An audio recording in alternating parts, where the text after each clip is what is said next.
Buenas tardes, mi nombre es Gustavo Hernández González. Estoy estudiando la licenciatura de Derecho en la Universidad Laboral UNILAB. Mi matrícula es MX005209. La materia que estoy cursando en estos momentos es Juicios Orales, la actividad Producto Integrador. Los temas que vamos a analizar son los juicios orales, las etapas de los juicios penales y los principios rectores que rigen el sistema penal acusatorio y probatorio. Los juicios orales son una representación donde se conlleva un procedimiento en un cierto periodo o fase para su propio desarrollo, como parte del proceso penal. Asimismo, es importante señalar que son llevados a cabo de forma verbal, a viva voz, y se rigen por los principios de oralidad, inmediación, concentración, continuidad, contradicción y publicidad. El principio de oralidad es un discurso cuya herramienta en la cual se expresan las partes y las pruebas de forma directa ante el juez. La inmediación en nuestro sistema, todas las audiencias se deben llevar a cabo en presencia de un juez, así como las partes que intervienen. El juez no puede delegar funciones a otra persona. La concentración nos refiere al exigirnos en las actuaciones procesales que se lleven a cabo lo más próximas entre sí, es en un solo acto para que la sentencia se dé en un plazo más breve que sea posible esto. La continuidad, esta se caracteriza porque en su realización se condensan en un solo acto los alegatos iniciales de las partes, la práctica de pruebas e informes conclusivos de los que intervienen. La contradicción, aquí prevalece el derecho que tienen las partes en la práctica de las pruebas mismas que deben ser presentadas ante el juez del orden jurisdiccional. La publicidad, para las partes es importante e indispensable conocer toda actuación del juez o tribunal, por consiguiente hace referencia al público no interesado directamente en el proceso. Asimismo, vamos a ver las etapas de los juicios penales orales, que este tipo de proceso se divide en tres etapas. La primera, nos habla de la investigación, que se divide en inicial y complementaria, que incluye la audiencia de imputación y de vinculación, comenzando por la detención de la persona sospechosa de haber cometido un delito. Posterior a la denuncia, para ello se carga el Ministerio Público, así como la policía.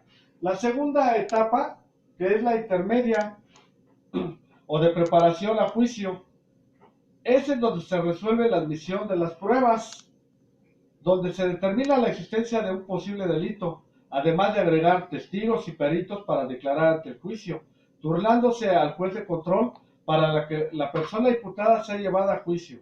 Y la tercera etapa está el juicio oral, es en donde el juez de juicio escucha al acusado y al acusador, claro, examinando las pruebas en el mismo interrogatorio, para que finalmente se pueda dictar sentencia, explicando de esta manera oralmente si el imputado es culpable o es inocente. Los principios rectores del sistema penal acusatorio, estos principios son los que regulan las formalidades y actuaciones procesales, como lo es la celeridad procesal, la publicidad, la oralidad, la inmediación, la concentración, la continuidad y pluralidad. Asimismo, la celeridad procesal está representada por normas cuyo fin es impedir la prolongación de plazos. ¿Esto para qué? Para que los procesos sean de una manera que, eliminando trámites, sean superfluos o onerosos. La publicidad nos refiere que toda persona puede estar presente en las audiencias públicas, considerado por el régimen internacional de los derechos humanos como una garantía judicial. Es importante señalar que nadie puede grabar o transmitir en las audiencias. La oralidad es cómo se conllevan estos actos realizados en forma verbal, a viva voz. Normalmente las audiencias, cuyo fin es reducir piezas escritas, solo lo indispensable. La inmediación, es necesario que el órgano jurisdiccional esté presente en las audiencias, mas no podrá dejar a cargo de la misma a otra persona, así como las partes presentes en la misma. Vinculación entre juzgador y las partes con elementos probatorios. La concentración, esta consiste en conllevar la mayor parte de los actos procesales en una misma audiencia. Y por último, la continuidad y pluralidad es que la audiencia se lleve a cabo en un solo día, de no ser viable concluirla, pues al día siguiente, a manera de que la autoridad jurisdiccional escuche la información de forma conjunta y poder dictar su resolución. De igual manera tenemos los principios rectores que nos hablan del régimen probatorio. Estas son las actividades que se realizan bajo las propias reglas que determinan los procesos judiciales, donde se regulan las pruebas de enjuiciamiento, así como evaluarlas a través de este sistema probatorio. En esta tenemos la igualdad y oportunidad de la prueba, la oralidad, de la evacuación, el interés público, la inmediación, la apreciación, la concentración, la contradicción, la apreciación, la legalidad, libertad, lealtad, probidad y veracidad, la eficacia y pertinencia jurídica de la prueba, así como la comunidad, la imparcialidad, el control de la prueba, del juez, valoración, obtención coactiva y por último, la originalidad de la prueba. La igualdad de la prueba nos establece que todas las personas tenemos derecho a ser notificados de cargos de una investigación, acceder a las pruebas para ejercer la defensa.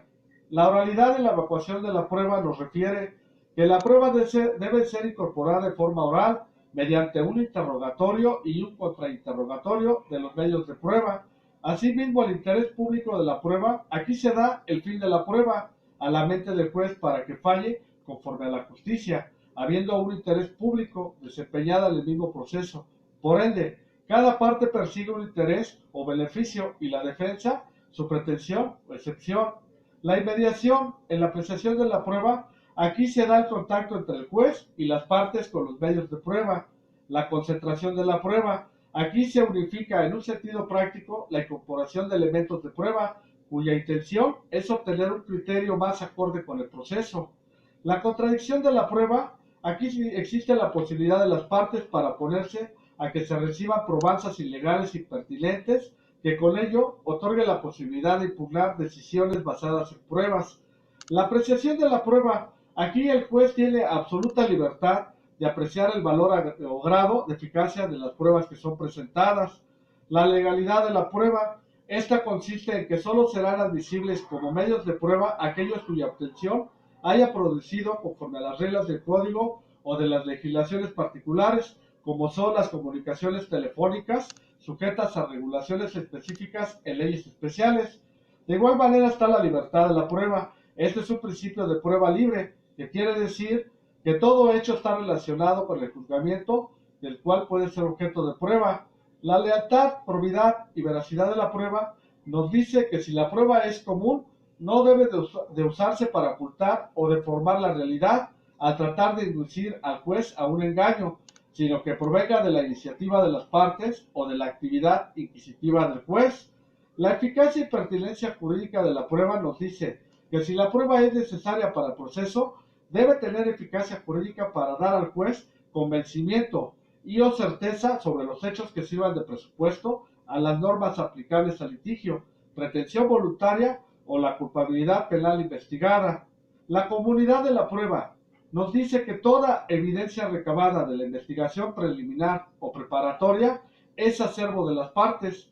La imparcialidad del juez en el control y valoración de la prueba, esta nos refiere que la dirección del debate probatorio está dirigida por el juez, imponiendo imparcialidad con criterio de averiguar la verdad cuando decreta pruebas o valora medios allegados a proceso. La obtención coactiva de la prueba. La ley otorga al juez capacidad para establecer un régimen coactivo de obtención de prueba materializado con el requerimiento fiscal y autorización judicial que permite la obtención coactiva de la prueba por conducto de allanamientos, acceso de archivos físicos y electrónicos, garantizando la comparecencia de testigos, suministros de libros, documentos, registros, intervención de llamadas, entre otros. Asimismo tenemos la originalidad de la prueba, que por economía procesal debe procurarse que los medios de prueba sean originales, libres y de vicios intrínsecos, propio o característico de la cosa, que los hagan ineficaces y nulos, significando en lo posible referirse al hecho a probar.